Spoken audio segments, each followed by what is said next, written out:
Dalawang individual sinilbahan ng search warrant at nakumpiskahan pa ng barel, bala at droga sa Limay Bataan. Detalye na balita mula kay Danny Kumilang. Danny, good morning. Sa bisa ng search warrant mula sa korte sa Bataan, sinilbihan ang dalawang individual na nag-iingat ng baril at droga sa magkaiwalay na lugar sa sitio Kinaragan, Barangay Duali, Limay Bataan kahapon ng umaga.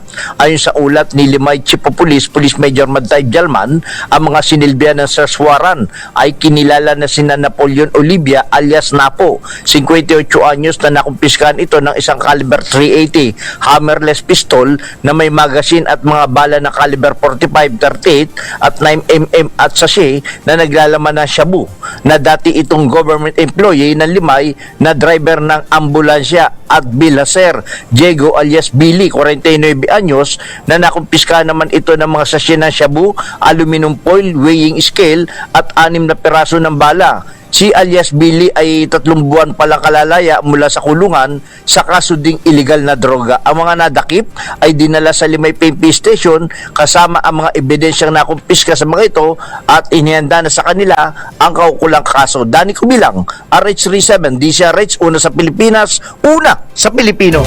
Maraming salamat, Danny.